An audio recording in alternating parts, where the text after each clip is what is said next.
Édifiez-vous davantage avec ces différentes thématiques scrutées par le révérend pasteur Zacharie Kabengele. Les 7 images de l'influence du chrétien dans le monde, le 7 fois de l'accomplissement de toutes choses, de la partie 1 à la partie 3, quel temps fait-il à l'horloge des tués pour l'humanité? Délivré de l'esclavage pour servir l'Éternel, de la partie 1 à la partie 7. La résurrection du Seigneur Jésus-Christ. Les événements eschatologiques, de la partie 1 à la partie 10. Ce qui entre en toi détermine ce qui est en toi. La double portion, de la partie 1 à la partie 5. Retrouvez-nous également sur toutes les plateformes de réseaux sociaux. Zacharie Kabengele, Nouvelle Cité de David. YouTube, Zacharie Kabengele à Bible ouverte. Peuple de Dieu, nous sommes dans la joie de pouvoir nous retrouver aujourd'hui encore par la puissance de la grâce de notre Dieu. Non seulement continuons à vivre sur cette terre, mais aussi continuons à le servir. Alors c'est pour cela que nous vous invitons, avant d'écouter la parole de notre Dieu, nous vous invitons à prier avec nous. Père Céleste, Dieu Tout-Puissant, Dieu de toute grâce et de toute bonté, Dieu d'amour, nous voulons en ce jour encore répandre nos âmes devant ton trône, te dire merci pour le renouvellement de ta grâce, te dire merci pour le renouvellement de tes bontés, tes compassions en cette journée. Bénir ton puissant, glorieux, redoutable nom, Père de grâce et Dieu d'amour. Nous voulons, éternel Dieu, grand Dieu, glorieux, Dieu puissant, Dieu redoutable, te recommander ce temps que nous voulons passer en écoutant ta parole. Dieu le Saint-Esprit, merci de nous renouveler l'onction. D'une part, pour transmettre ta parole à ton peuple, être un instrument efficace, puissant, dans tes mains pour la bénédiction de ton peuple, aussi pour l'ensemble de ton peuple, l'onction pour aussi écouter cette parole. Alors que toute action de l'ennemi s'opposant soit à la proclamation de la parole, soit à son écoute, soit détruite. Père, nous prions au nom de Jésus, notre Seigneur et notre Sauveur. Nous disons Amen.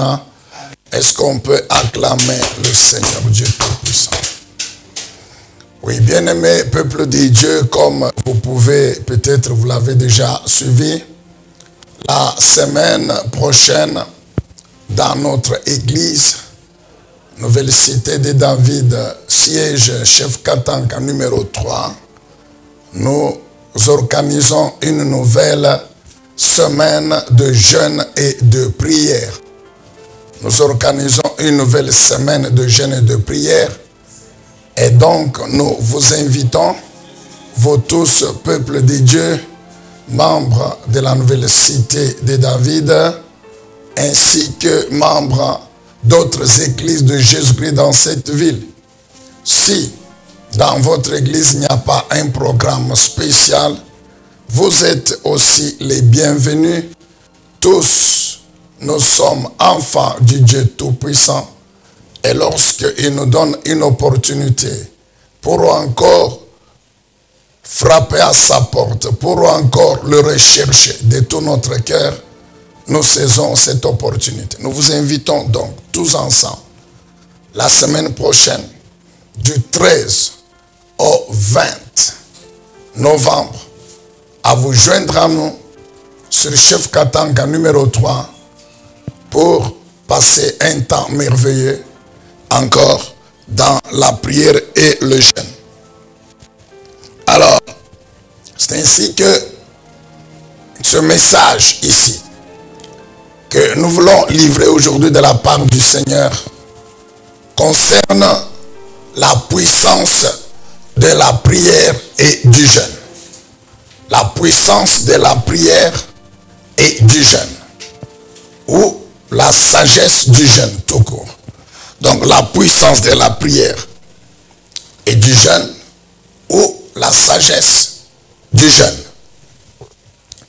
Bien-aimés peuple de Dieu, vous comprendrez que ce message ne concerne pas seulement la semaine prochaine, non. Mais chaque fois que, sous la direction de l'Esprit de Dieu, vous, en tant que peuple de Dieu, membre de l'Église de Jésus-Christ, vous prenez la décision de prier avec jeûne, alors le Saint-Esprit nous recommande tous à pouvoir observer les préceptes, observer les recommandations que notre Dieu lui-même nous donne. Qu'est-ce que l'Éternel Dieu lui-même préconise comme jeûne auquel il prend plaisir? C'est-à-dire, qu'est-ce que nous devons faire lorsque nous décidons de prier avec jeûne en jeûnant? Qu'est-ce que nous devons faire? Comment nous devons nous comporter afin que notre prière et notre jeûne soient vraiment agréables devant Dieu et qu'en définitive, nous recevions le résultat. Donc, ce n'est pas seulement pour la semaine prochaine, mais c'est pour toute notre vie. Ce sont des préceptes de notre Dieu qui sont dans la parole de Dieu pour toute notre vie. Et si aujourd'hui le Saint-Esprit a décidé de nous les rappeler, c'est tout simplement parce que la semaine prochaine, comme nous avons une nouvelle période de jeûne et de prière, alors il faudra que nous puissions rentrer à la parole de Dieu, puiser la sagesse dans cette parole, afin que la semaine prochaine, quand nous allons encore jeûner et prier, notre action spirituelle puisse déboucher sur des résultats qui bénissent notre vie. Amen. Bien-aimés dans le Seigneur. Est-ce qu'on peut acclamer encore le Seigneur Dieu Tout-Puissant? Alors, bien-aimés dans le Seigneur, une petite question peut en se poser. Pourquoi encore prier et jeûner? Pourquoi encore prier et jeûner? Alors, nous allons prendre deux textes. Deux textes dans la parole de Dieu. Ils vont nous aider à comprendre encore pourquoi nous devons encore jeûner et prier dans notre vie. Nous sommes dans Marc chapitre 9, versets 14 à 29. Marc chapitre 9,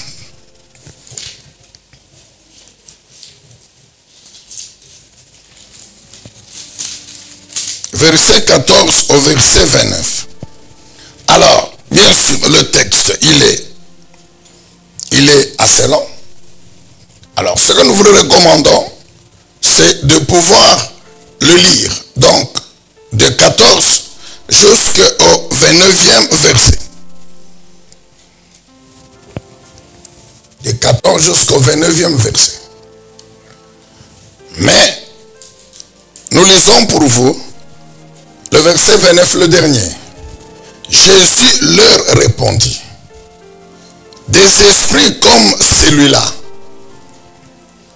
on ne peut les chasser que par la prière et le jeûne. Amen. Des esprits comme celui-là.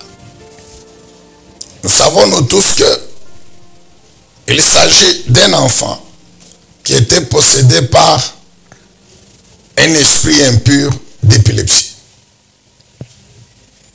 Le papa a amené cet enfant devant le Seigneur Jésus et lui a exposé la situation de son enfant. Et le papa a précisé, a ajouté que j'ai amené cet enfant auprès de tes disciples. Mais ils n'ont pas réussi à le délivrer. Ils n'ont pas réussi à chasser le démon d'épilepsie. C'est pourquoi je l'amène auprès de toi, leur maître. Alors le Seigneur s'est adressé aux disciples qui lui ont posé la question. C'est vrai, mais comment nous on n'a pas réussi à chasser ces démons d'épilepsie? Comment nous on n'a pas réussi? C'est vrai que le Seigneur en a profité pour leur donner une leçon. Leur donner une leçon sur la foi. Le Seigneur a qualifié leur foi d'une petite foi. Il a dit, gens de peu de foi. Et il ajoute que si vous aviez la foi comme le grain de sénévé, comme une graine de moutarde, vous alliez réussir à chasser ces démons. C'est ça la montagne dont il parle. Mais le Seigneur ne s'est pas arrêté là. Il a ajouté quelque chose qui est important. Il dit, toutefois, ce type de démon ici ne peut quitter que par la prière et le jeûne. C'est-à-dire, avant de le chasser, il faut prendre du temps dans la prière.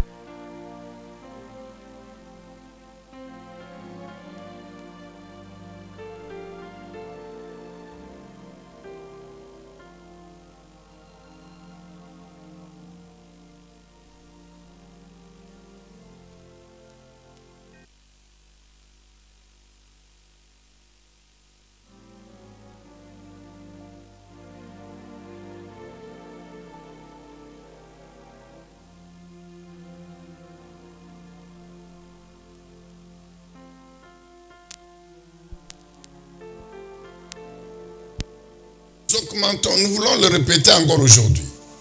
Ce n'est pas que nous augmentons la puissance du Saint-Esprit comme si elle était à un niveau faible, elle était faible. Alors quand nous prions, nous jeûnons, nous augmentons cette puissance. Non, non, non. Bien-aimé, la prière et le jeûne, c'est une action spirituelle de notre esprit principalement, qui s'appuie bien sûr sur le corps. Mais c'est une action spirituelle parce que l'esprit est dans le corps. Alors lorsque nous prions en jeûnant, bien aimé, notre accès au monde spirituel de notre Dieu devient beaucoup plus important. Nous voulons dire ceci. Nous permettons au Saint-Esprit de pouvoir intervenir encore avec plus de puissance. La puissance de Dieu, elle est là, intacte. Mais la réalité spirituelle est telle que quand nous jeûnons en priant, nous permettons au Saint-Esprit de pouvoir déployer sa puissance à un niveau encore plus élevé. Amen, bien-aimés dans le Seigneur. Notre accès, notre communion avec le monde spirituel de notre Dieu devient beaucoup plus importante. Parce qu'en ce moment-là, ça nous permet d'opérer vraiment dans le surnaturel. Le jeûne et la prière est une action de l'esprit de l'homme. L'esprit de l'homme qui est sous la puissance et l'autorité du Saint-Esprit. Alors lorsque cet esprit consacre du temps à faire cette activité spirituelle, la prière, beaucoup de temps dans la prière, en jeûnant, nous, au fait, nous nous élevons nous-mêmes spirituellement. Nous nous élevons spirituellement. Nous, à une dimension spirituelle beaucoup plus grande. Et quand nous atteignons cette dimension spirituelle beaucoup plus grande, nous permettons au Saint-Esprit de pouvoir à son tour aussi intervenir avec un niveau de puissance encore très élevé. Ça, c'est le Seigneur Jésus lui-même qui donne cette révélation. Amen, bien-aimés dans le Seigneur. C'est pourquoi, bien-aimés, si dans votre vie, peut-être vous, ce n'est pas l'épilepsie, peut-être vous, ce n'est pas le démon d'épilepsie, mais vous constatez qu'il y a des situations qui ont fait longtemps dans votre vie. Qui ont fait longtemps. Vous avez prié. Mais jusque-là, il n'y a pas de solution. Vous continuez à être enfant de Dieu. Vous continuez à servir votre Dieu. Alors, nous vous invitons. Nous vous invitons. Venez. Amen, bien-aimés dans le Seigneur. Avant de continuer, lisons Luc. Luc chapitre 18. C'est toujours le Seigneur Jésus qui parle. Luc 18. Écoutez bien ce que dit encore ce passage. Verset 1er, nous vous recommandons de lire jusqu'au verset 8. Luc 18, pour montrer qu'il est nécessaire de prier constamment, sans jamais se décourager. C'est important. C'est Jésus qui parle. C'est bien aimé. Amen. La Bible dit quoi? Que pour montrer. Qui veut montrer? C'est le Seigneur Jésus. Qu'est-ce qu'il veut montrer? Montrer qu'il faut toujours prier constamment, sans jamais se décourager. Jésus raconta à ses disciples la parabole suivante. Nous connaissons cette parabole. Luc 18, 1 à 8. Il s'agit d'un juge incrédule, inique, qui ne croyait pas en Dieu. Lui-même, il dit que je ne crois pas en Dieu. Et qui n'avait de considération pour aucun homme. Un homme imbu de lui-même.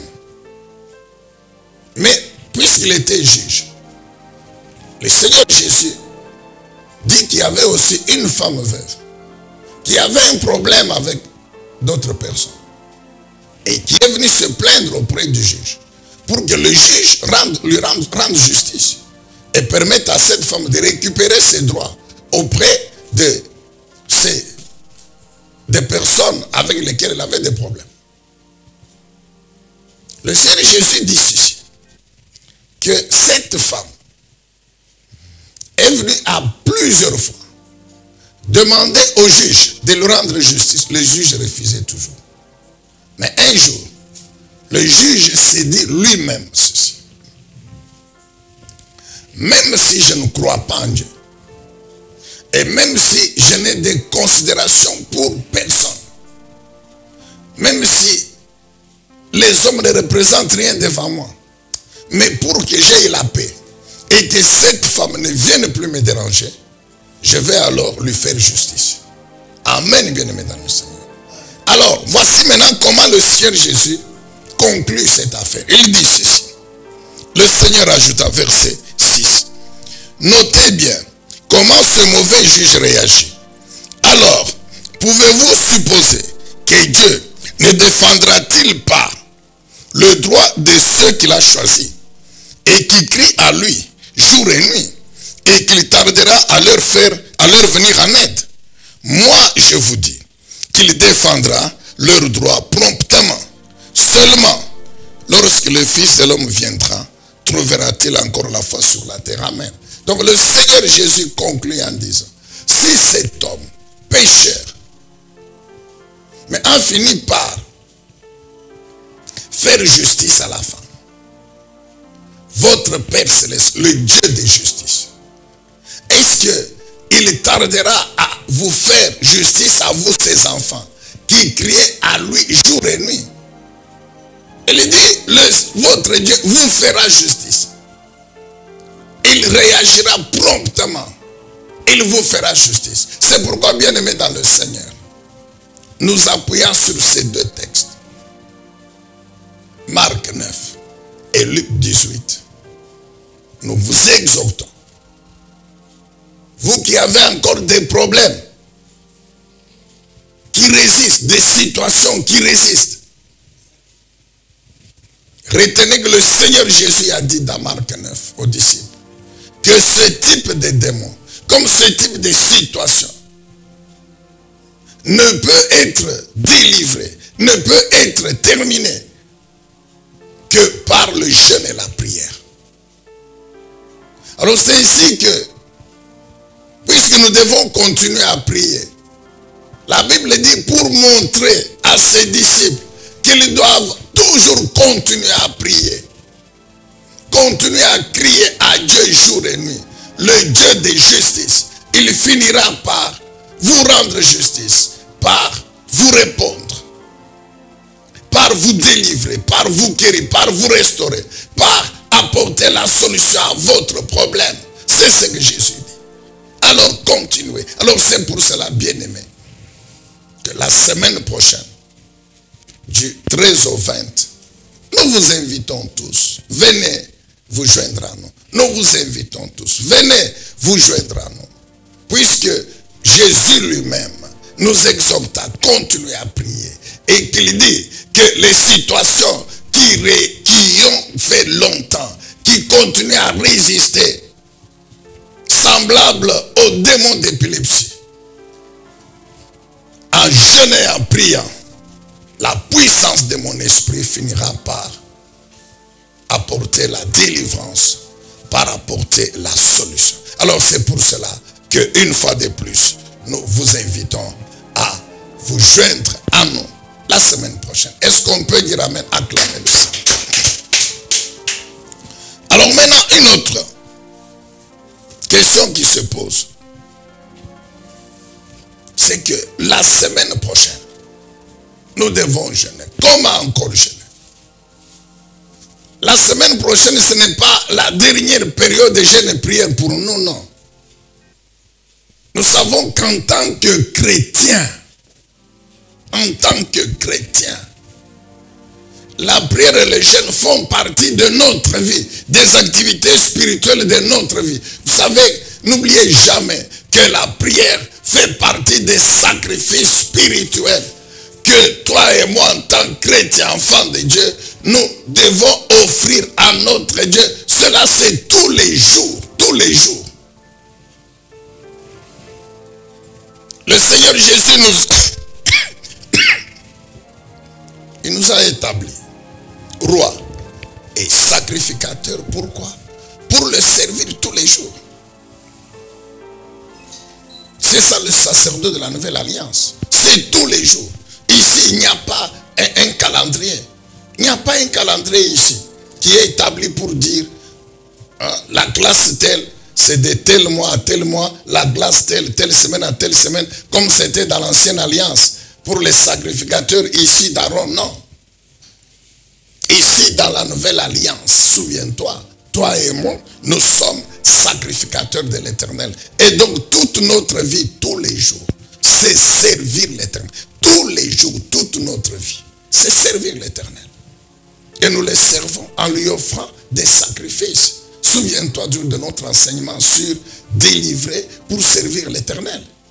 Tous les jours, chaque chrétien en tant que sacrificateur, prêtre, a l'obligation d'offrir à Dieu des sacrifices spirituels. C'est comme ça que nous servons notre Dieu. Et parmi ces sacrifices, vous savez, il y a la vie consacrée à Dieu par l'obéissance aux lois de Dieu, par la pratique des commandements de Dieu.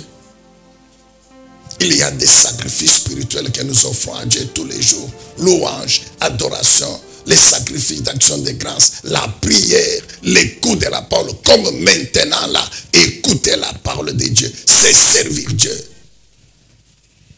Amen, bien-aimés dans le Seigneur. Amen. Donc, les préceptes contenus dans la parole de Dieu, sur lesquels nous allons revenir encore aujourd'hui. Les préceptes qui concernent le jeûne et la prière, ou qui concernent le jeûne quand nous prions avec jeûne.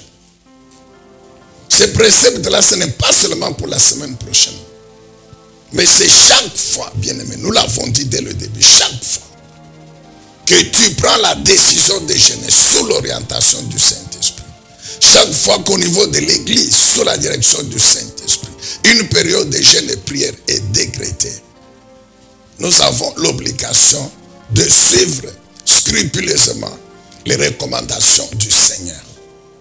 Et comme nous ne cessons de le répéter, vous vous rendrez compte, en lisant attentivement ces préceptes concernant le jeûne, vous vous rendrez compte que ça fait partie de la vie du sacrificateur de tous les jours. Et si le Saint-Esprit insiste pour que pendant la période de jeûne et prière, vous les mettiez encore en pratique, vous donniez encore un cachet spécial à ces préceptes. Amen, bien-aimés dans le Seigneur. Mais ils font partie de la vie du chrétien de tous les jours. Alors, c'est ici que nous vous recommandons aujourd'hui encore à lire avec nous quelques versets dans Ésaïe 58.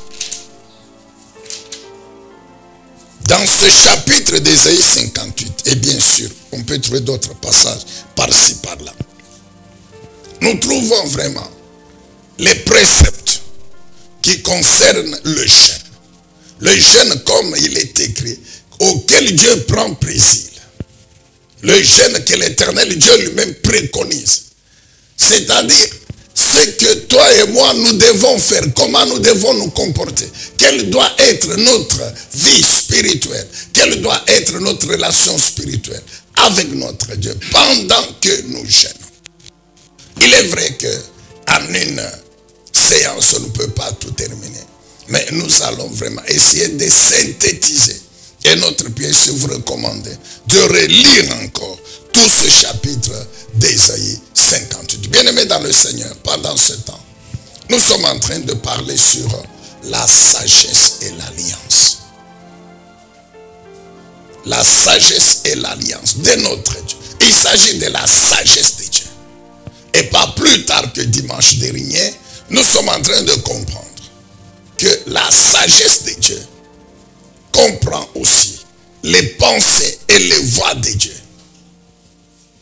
Lorsqu'on parle de la sagesse de Dieu, on pense aussi aux pensées et aux voies de Dieu, dont Dieu lui-même parle dans Ésaïe 55.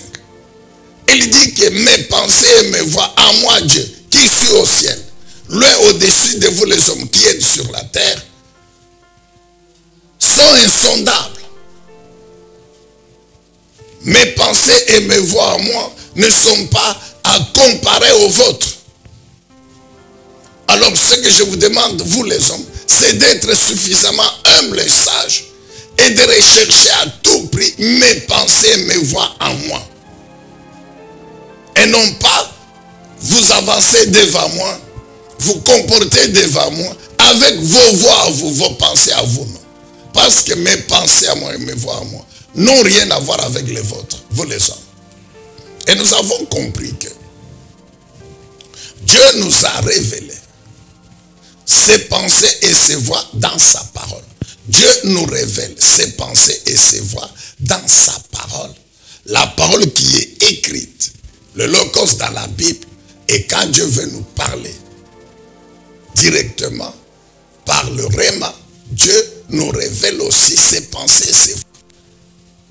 Dieu nous révèle son point de vue, sa volonté dans telle ou telle situation de notre vie. Dieu nous révèle sa pensée. Dieu nous montre ce que nous devons faire. Dieu nous trace la voie, le chemin sur lequel nous devons marcher.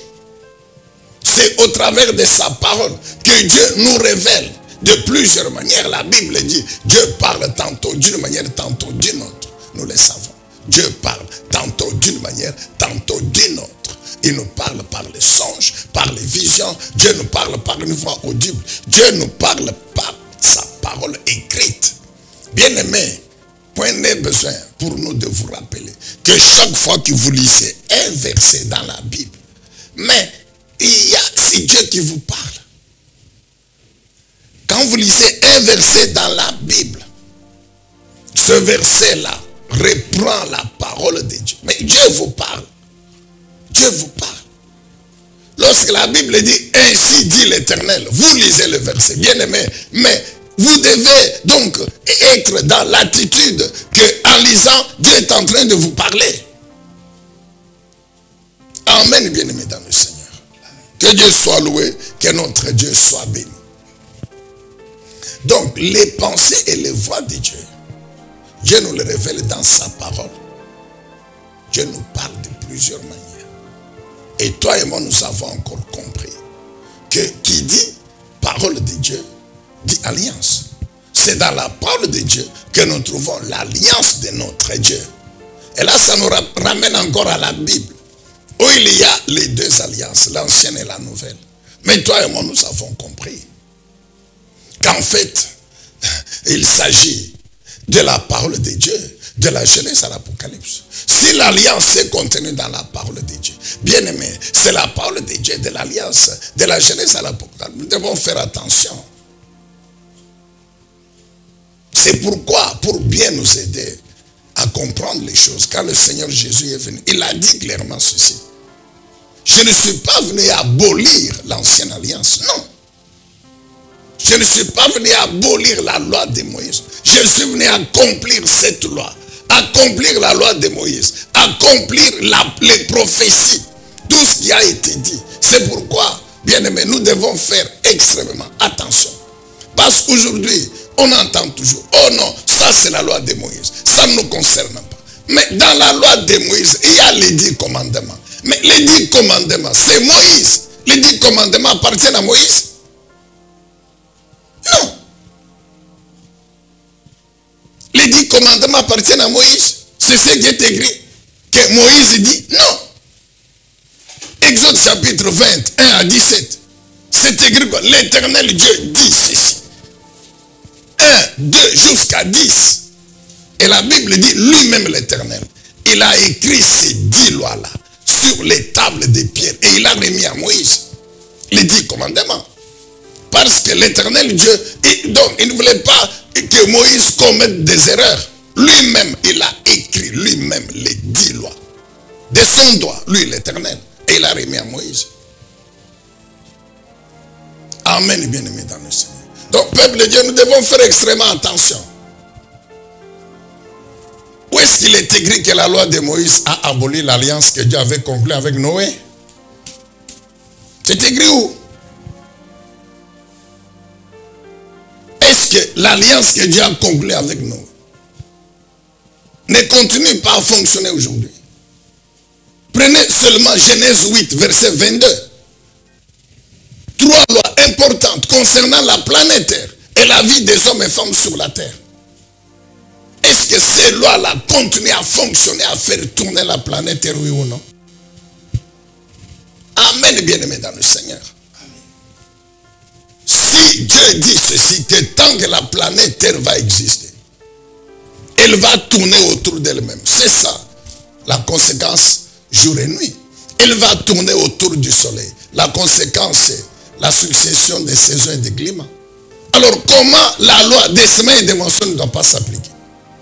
Or, toi et moi, nous savons bien que tout ce que nous faisons est une sémence. Si tu ne le sais pas, nous te le disons aujourd'hui. Tout ce que nous faisons sur cette terre est une sémence, mon frère. Les dîmes et les offrandes sont une sémence. C'est une sémence. Dieu dit quoi à Noé? Les séments et la moisson ne cesseront point tant que la terre subsistera. Mais qui sème? Ce sont les hommes qui sont appelés à s'aimer. Est-ce que les dîmes et les offrandes ne sont pas des semences? Ce sont des semences. Est-ce que Jésus, dans la nouvelle alliance, il a dit que les dîmes et les offrandes ne sont plus des semences? Ou est-ce que Jésus a dit que j'abolis la loi concernant les dîmes et les offrandes? Ou est-ce que Jésus a dit que j'abolis l'alliance des dîmes et des offrandes? Amen. Nous devons faire attention. Où est-ce que Jésus a dit que j'abolis la loi des dîmes? Ce que Abraham avait donné à Melchisédek, allez, ça ne vous concerne pas. Jésus a dit ça où? C'est écrit où? Dans l'évangile. Nous devons faire extrêmement attention, peuple de Dieu. Amen, bien-aimé. Donc c'est ainsi que, puisque nous devons être sages, c'est la sagesse de Dieu. Alors nous devons suivre les conseils de Dieu, les préceptes de Dieu, les voies de Dieu qui nous sont révélées par le Saint-Esprit pour être sages. En ce moment-là, nos vies seront bénies par les bienfaits de la sagesse. Rappelle-toi encore de Job chapitre 28 verset 23. Job 28 23. Le Saint-Esprit révèle que c'est Dieu qui connaît le chemin de la sagesse, que c'est Dieu qui connaît la demeure de la sagesse. Amen, bien-aimé dans le Seigneur. Et maintenant, au verset 28 du même chapitre, Job 28, le Saint-Esprit révèle ceci. Que c'est Dieu maintenant qui dit à l'homme, tu veux arriver à la demeure de la sagesse. Tu veux vivre dans la maison de la sagesse. Tu veux marcher sur le chemin de la sagesse de Dieu. Et ainsi jouir des bienfaits, de la bénédiction de cette sagesse. Eh bien, la voie c'est laquelle? C'est la crainte de l'Éternel. C'est Dieu lui-même qui dit à l'homme. Note Job 28, 28. Dieu dit à l'homme, tu veux marcher sur le chemin de la sagesse. Tu veux jouir des bienfaits de ma sagesse. Alors, ce que tu dois faire, c'est quoi? C'est me craindre. Le Saint-Esprit dit la crainte de l'Éternel et la haine du mal. Le mal, c'est le péché. La crainte de l'Éternel et la haine du mal, c'est ça. Marcher sur les voies de la... C'est ça, être sage. C'est-à-dire tous les jours, par le Saint-Esprit, je marche dans la sanctification. J'obéis à la parole de Dieu. Je mets en pratique la parole de Dieu, les lois de Dieu, les commandements de Dieu. C'est ça, craindre Dieu. Craindre Dieu, ce n'est pas s'enfermer dans une chambre et dire non, Dieu va venir me tuer, non. Craindre Dieu, ce n'est pas si je fais ça, Dieu va me tuer, non. Craindre Dieu, c'est quoi? C'est se soumettre à lui. C'est donc obéir à sa volonté. C'est faire ce que Dieu me demande de faire. Et Dieu a mis cela dans sa parole, dans ses lois. C'est ça, craindre Dieu. Craindre Dieu, c'est haïr le mal. Le mal, c'est le péché. Ce n'est pas péché. C'est ça, craindre Dieu. Amen, bien-aimé dans le Seigneur. Prenez besoin de vous rappeler encore aujourd'hui Michée, chapitre 6, verset 8. Michée 6, 8. Michée 6, 8. Ce verset-là, il résume cette sagesse. C'est lui qui fait le... La Bible dit quoi? On t'a fait connaître, ô homme. Michée 6, verset 8. On t'a fait connaître, ô homme, ce qui est bien. Le bien que tu dois faire. Et c'est ça ce que l'Éternel attend de toi. Chaque jour, mon frère, qu'est-ce que l'Éternel attend de nous, ses enfants? C'est faire le bien. Mais quel bien nous devons faire? Un, c'est nous conduire avec droiture, avec justice. Comment? Mais c'est en faisant ce que la parole de Dieu nous demande de faire. Parce que la parole de Dieu, c'est elle qui nous trace les voies de la justice. C'est la parole de Dieu qui nous montre ce qu'il faut faire et ce qu'il ne faut pas faire. En le faisant, nous sommes juste devant Dieu. C'est ça marcher sur la voie de la justice. C'est ça la droiture. Michée ajoute deuxièmement que tu aimes la bonté, que tu pratiques la générosité, la miséricorde, la compassion. Envers qui? Envers le prochain, envers les frères et sœurs. Troisième chose, dans ce bien que nous devons faire, c'est vivre dans l'humilité avec Dieu. Nous savons qu'un homme humble, c'est cet homme qui est sage, c'est-à-dire qui craint Dieu, c'est-à-dire qui obéit à la parole de Dieu, c'est-à-dire dont la préoccupation, c'est accomplir la volonté de Dieu. Amen, bien-aimé, dans le Seigneur. C'est ça la sagesse.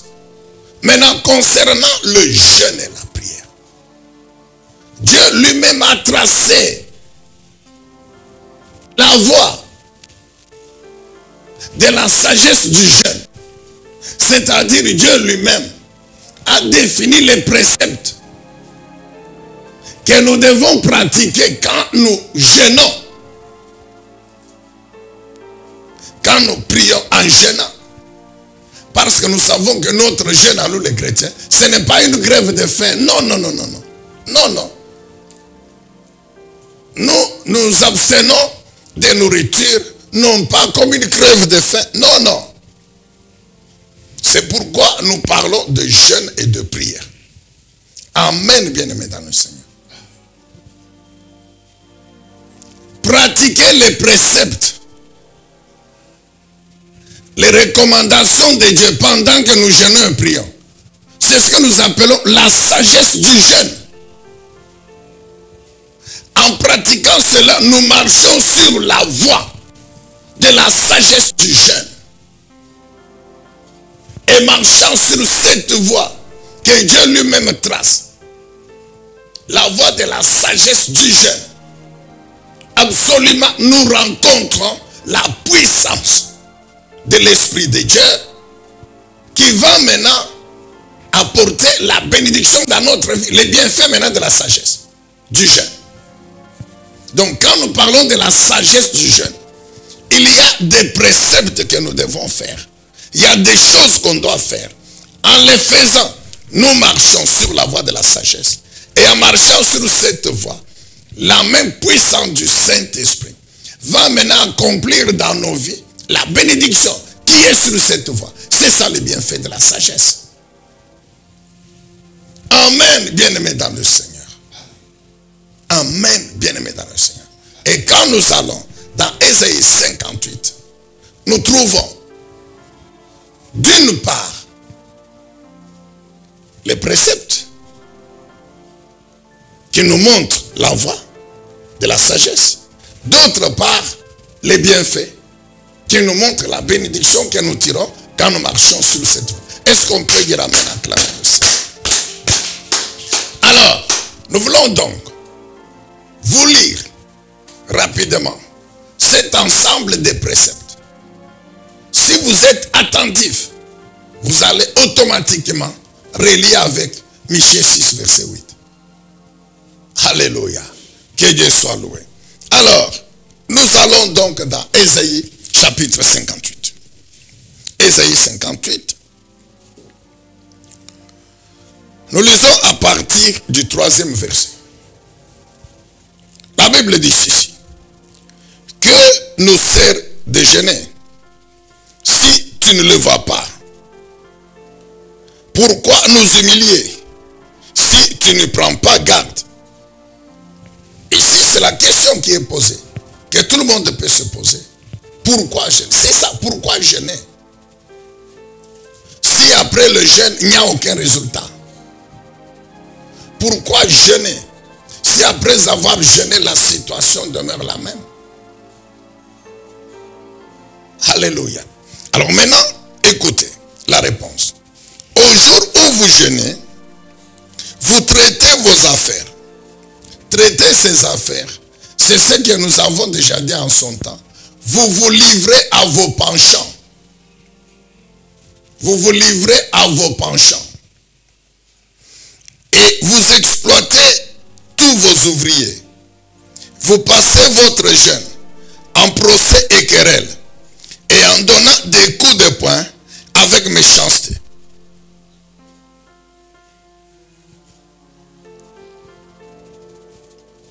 Ce n'est pas par des jeûnes comme ceux-ci, comme ceux d'aujourd'hui, que vous ferez entendre vos prières là-haut.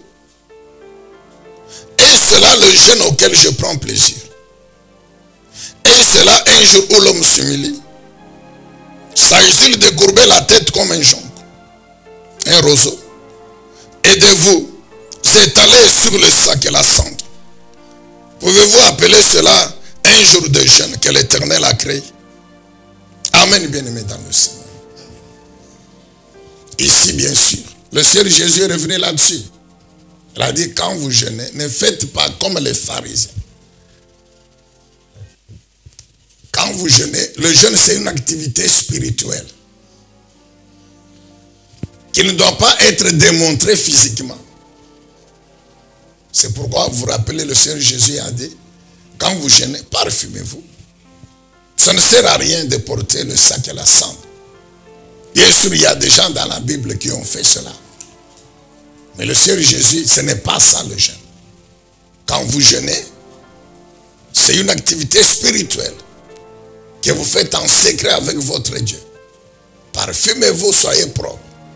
Mais sachez que c'est une activité spirituelle. Principalement de votre homme intérieur. Alors, c'est ici que l'Esprit de Dieu qui est l'esprit de Jésus-Christ, insiste pour dire que ce n'est pas absolument le jeûne. Parce que vous trouvez les gens même aujourd'hui, quand ils jeûnent, ils ne se lavent pas. Quand ils jeûnent, il est sale. Et quand tout le monde vient, quand quelqu'un vient le visiter, non, je suis en jeûne. Hein? Partout où il passe, on le présente à manger. Non, non, moi je suis en jeûne, je ne mange pas, ça fait... Non, non. Amen, bien-aimé. C'est une activité spirituelle que nous faisons en secret. Alors, le ciel, l'Esprit de Dieu, le Saint-Esprit, il va maintenant, il insiste maintenant pour nous donner les préceptes, ce que nous devons faire, ce qui doit être notre préoccupation pendant que nous jeûnons. Alors, c'est ce que je vous dis. Donc, retenons premièrement ceci. La Bible dit, quand vous jeûnez, ne vous livrez pas à vos penchants. Ne vous occupez pas de vos affaires. Ne vous livrez pas à vos penchants. Les penchants ici, bien-aimés, ce sont parfois des privilèges. Permettez qu'on parle un peu une minute là-dessus. Les penchants ne sont pas toujours, ce n'est pas toujours le péché. Regarder la télévision, ce n'est pas le péché. Ce n'est pas un péché.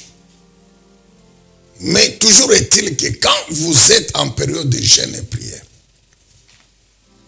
combien de temps vous devez consacrer à regarder la télévision? Et qu'est-ce que vous regardez à la télévision? C'est un exemple que je donne. Vous êtes en jeûne et prière. Mais vous passez la journée toute, presque 3-4 heures la nuit, à regarder la télévision. De 19h par exemple à 23h, 24h. Vous êtes ici, vous êtes là-bas et vous regardez les informations, toutes les chaînes, vous terminez, vous êtes dans la musique. Mais n'importe quelle musique vous terminez, vous êtes dans les films. Nous connaissons tous les conséquences. Vous vous fatiguez mentalement, même physiquement. Et quand vous terminez, vous n'avez plus le temps de prier. Et tout ce que vous avez emmagasiné en regardant la télévision, tout ce que vous avez emmagasiné, mais c'est ça qui va influencer votre esprit pendant que vous dormez. Or, vous êtes en jeûne et prière. Pour permettre au Saint-Esprit, pour permettre à l'Esprit de Dieu de continuer à agir au niveau de notre esprit, pendant que nous prions, vous regardez la télévision, mais écoutez la parole de Dieu. C'est le temps où vous devez passer en écoutant la parole de Dieu. Consacrez beaucoup de temps à écouter la parole de Dieu. Consacrez beaucoup de temps à écouter la parole de Dieu. Amen, peuple de Dieu. Consacrez beaucoup de temps à écouter la parole de Dieu. À écouter la musique chrétienne. Alors, quand vous allez maintenant dormir, même quand vous devez en prier, mais cette activité-là va vous aider. Et on peut multiplier la liste des penchants. Concernant par exemple l'abstention de la nourriture, il y a des choses que vous aimez manger. Mais quand vous jeûnez, vous allez vous abstenir de ces choses-là que vous aimez manger. Amen, bien-aimé dans le Seigneur. Que Dieu soit loué, que Dieu soit béni. Donc les penchants, ce n'est pas le péché. Toute activité sexuelle en tant que marié, ce n'est pas le péché. Non, vous êtes mariés, fidèles l'un à l'autre. L'activité sexuelle n'est pas un péché. Mais quand vous jeûnez, vous devez vous abstenir de ces choses-là. On nous a déjà enseigné plusieurs fois là-dessus. C'est-à-dire certains plaisirs qui sont considérés comme légitimes. On ne les fait pas. On ne les fait pas. Pourquoi? Parce qu'on veut se consacrer à l'activité spirituelle de l'esprit. C'est ici qu'on soumet le corps à certains sacrifices pour éviter que le corps ne puisse exercer la lourdeur, la pesanteur spirituelle sur les activités de l'esprit. Amen, bien-aimé dans le Seigneur. Deuxièmement, toujours dans ce que nous devons faire. Le verset 7. Lorsque vous jeûnez, qu'est-ce que vous devez faire? Le verset 6 d'abord.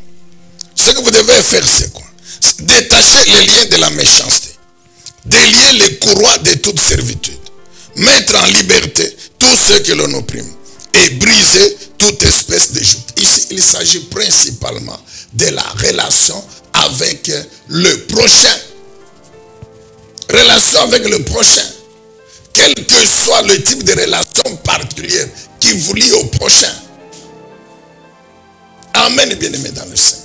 Ici, c'est quoi? C'est la douceur envers le prochain. C'est traiter avec compassion, avec amour le prochain. C'est éviter de blesser le prochain. Là, nous retrouvons Colossiens chapitre 4, verset 6, où il est écrit que quand vous devez parler, que de votre bouche sorte la parole de grâce et la parole assaisonnée de sel. La parole de grâce envers votre domestique, la parole de grâce envers vos ouvriers. C'est la douceur, la gentillesse, l'amour dans les relations avec le prochain, quel que soit le type de relation qui vous lie avec lui. Amen, bien-aimé dans le Seigneur. Quand nous lisons le verset 7, la Bible dit, c'est partager ton pain avec ceux qui ont faim. C'est offrir l'hospitalité aux pauvres sans abri. C'est donner des habits à celui qu'on voit nu. Ce n'est pas de détourner de ton prochain. Verset 9b.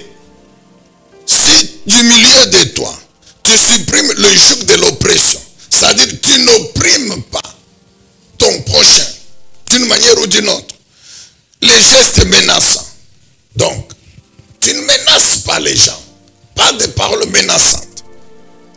Et tu ne tires pas des propos méchants, des propos injurieux pendant que tu gênes. Ici, il s'agit principalement de relations avec le prochain, mon frère. 10. Si tu donnes ton pain à celui qui a faim, et si tu pourvois aux besoins de l'opprimé. Nous sommes au verset 13. Si le jour du sabbat, tu te retiens de travailler, si tu t'abstiens de traiter tes affaires, en ce jour qui m'est consacré, si pour toi le jour du sabbat est un temps de délices, et si ce saint jour de l'Éternel, tu le tiens en estime, et si tu le respectes, en t'abstenant de faire ce qui te plaît, de traiter tes affaires, voyez, et de tenir des longs discours. Amen. Voilà donc l'ensemble des préceptes que toi et moi, non seulement la semaine prochaine, mais chaque fois que nous jeûnons, nous devons pratiquer. Il s'agit principalement donc de continuer à manifester notre amour envers Dieu et envers le prochain, mon frère. C'est mettre en pratique les lois qui concernent l'amour de Dieu et l'amour du prochain. L'amour de Dieu, nous le retrouvons au dernier verset 13, là où l'Esprit de Dieu parle du sabbat. Toi et moi, nous savons que si dans l'ancienne alliance, pour Israël, le sabbat c'était le 7e jour, pour eux c'est samedi. Mais toi et moi, nous savons que dans la nouvelle alliance, Jésus n'a pas annulé la loi du sabbat, non. Mais Jésus nous a révélé que si Dieu avait imposé le sabbat, le 7e jour, c'est juste la préfiguration du véritable sabbat qui allait venir dans la nouvelle alliance. C'est vrai, dans l'ancienne alliance, Dieu dit quoi? Le 7e jour, c'est le jour du repos de moi l'Éternel. Le jour du repos. Et ce jour, le sabbat d'ailleurs, remonte déjà à la création. La Bible dit que Dieu a créé pendant 6 jours, le 7e jour, il se repose. Et si Dieu avait fait ça, ce n'est pas qu'il était fatigué, non. Mais c'était en prévision de ce que nous, son peuple, nous devrions faire. C'est ainsi que quand Dieu donne maintenant la loi à Moïse, il revient sur le 7e jour. Il dit, vous allez vous reposer ces jours-là. Mais pas pour dormir chez vous à la maison, non. Vous vous reposez par rapport à vos occupations, à vos champs, à vos activités. Mais vous venez maintenant dans mon sanctuaire pour me servir. C'est pourquoi le jour de sabbat, Israël se rendait dans le temple, dans les synagogues, pour servir l'Éternel. Nous savons comment. Maintenant, quand Jésus vient, maintenant, le jour du repos que Jésus nous a donné, c'est lequel? Tous les jours pour nous sont les jours du repos. Quel repos? Repos spirituel. Par rapport à quoi? Mais par rapport au péché et à toutes les conséquences. Jésus nous a donné le repos sur le plan spirituel. Le péché, son pouvoir, sa puissance n'agissent plus sur notre vie. Le péché, son pouvoir et sa puissance n'ont plus un seul pouvoir sur notre vie. J'ai dit le péché, son pouvoir, sa puissance et ses conséquences n'ont plus le pouvoir sur notre vie. C'est le repos sur le plan spirituel que Jésus nous a donné. Alors, puisque Jésus nous a donné le repos sur le plan spirituel, Satan et son système ne peuvent plus, n'ont aucune influence sur nous, ne peuvent plus détruire nos vies, ne peuvent plus nous malmener, non. Comme ils malmènent les païens, non. C'est ça le repos spirituel que Jésus nous a donné. Alors, puisque le Seigneur nous a fait entrer dans ce repos spirituel tous les jours, alors, par voie de conséquences, tous les jours, pendant que nous vivons, nous servons l'Éternel. Je vous ai parlé au début du sacerdoce de la Nouvelle Alliance. C'est que tous les jours, en tant que sacrificateur, nous servons Dieu. Et l'Esprit de Dieu nous rappelle cela, que pendant vraiment que nous observons les prières, mais nous devons servir l'Éternel encore davantage. C'est ça le verset 13 d'Ésaïe 58. Le jour du sabbat, servir Dieu. Nous préoccuper plus de ce que nous devons faire en servant Dieu. C'est ça ce que je vous ai dit. Ne pas passer trop de temps à la télévision en regardant les films, non. Mais passer du temps en écoutant la parole de Dieu. Passer du temps en écoutant par exemple la louange. Amen, bien-aimés dans le Seigneur. Alléluia. Vous voulez voir la télévision, mais passez du temps, écoutez les messages, écoutez la parole de Dieu. Nous savons qu'écouter la parole de Dieu, c'est offrir à Dieu un sacrifice spirituel. Parce qu'en ce moment-là, mon esprit, âme et même mon corps sont concentrés à écouter la parole de Dieu. Afin qu'après l'écoute de la parole, la vie de mon esprit, mon âme et mon corps soit la pratique de cette parole que je viens d'écouter. Alléluia. Amen, bien-aimés dans le Seigneur. Et dans les préceptes là que nous avons, vous avez compris que la relation avec le prochain, l'amour du prochain revient toujours. Comment il faut traiter avec douceur le prochain, comment il faut pourvoir aux besoins des nécessiteux, l'hospitalité, la générosité, etc. Ça, ce sont les préceptes que nous devons, d'une manière particulière, spéciale, pendant que nous jeûnons, prions, que nous devons mettre en pratique. Et en pratiquant ces recommandations-là, automatiquement nous marchons sur les voies de la sagesse. J'ai dit en pratiquant cela, nous marchons sur la voie de la sagesse. Mettons le pluriel à côté, la voie de la sagesse. Et en marchant maintenant sur cette voie de la sagesse concernant le jeûne et la prière. Amen, bien-aimés dans le Seigneur. Alors, qu'est-ce que Dieu aussi en retour nous donne comme bienfait, comme bénédiction? Et nous terminons par là. Alors, nous rentrons dans Ésaïe 58. Nous sommes au verset 7. Alors, au verset 8, la Bible dit quoi? Alors, comme l'aurore jaillira ta lumière, ta guérison va venir promptement. Ta justice marchera devant toi. Et la gloire de l'Éternel sera ton arrière-garde. Quand tu vas appeler l'Éternel, il répondra. Quand tu vas crier, l'Éternel dira, me voici. Verset 10b. La lumière luira pour toi au milieu des ténèbres. Et ton obscurité s'échangera pour toi en clarté de midi. L'Éternel te conduira constamment. Il pourvoira à tes besoins dans les lieux arides. Quand tu seras dans des temps difficiles, l'Éternel pourvoira à tes besoins. Il te fortifiera physiquement. Amen, bien-aimé dans le Seigneur. Et tu ressembleras, ta vie sera comme un jardin bien arrosé. Ta vie ressemblera à une source vive d'eau qui ne tarit jamais. Les tiens rebâtiront sur d'anciennes ruines. Tu vas relever les fondements posés dans les siècles passés. On va t'appeler réparateur des brèches, le restaurateur des chemins, celui qui rend le pays habitable. Enfin, verset 14. Alors tu trouveras ta joie en l'Éternel, et sur les hauteurs du pays, je te ferai passer, et je te donnerai la pleine jouissance du patrimoine de Jacob, ton ancêtre. L'Éternel a parlé. Amen. Est-ce qu'on peut acclamer? Donc, bien-aimés dans le Seigneur, pour terminer. Donc, nous comprenons, papa. Bien-aimés. Papa, maman, frères et sœurs, bien-aimés. Nous comprenons, chers amis, que lorsque nous marchons sur la voie de la sagesse du jeune, absolument la puissance du Saint-Esprit ne peut que agir et accomplir dans nos vies ses bienfaits. Bien-aimé, relis encore Ésaïe 58. Tu comprendras que quand tu dois jeûner, tu ne peux que marcher sur la voie de la sagesse. La Bible dit, ta lumière jaillira comme l'aurore. Nous connaissons l'aurore. L'aurore, c'est cette période de la journée qui annonce la fin de la nuit et la venue du jour. La nuit représente les temps des périodes difficiles. La nuit représente les temps des épreuves difficiles. Et quand l'aurore arrive, ça veut dire quoi? Que la délivrance est là. Que la restauration est là.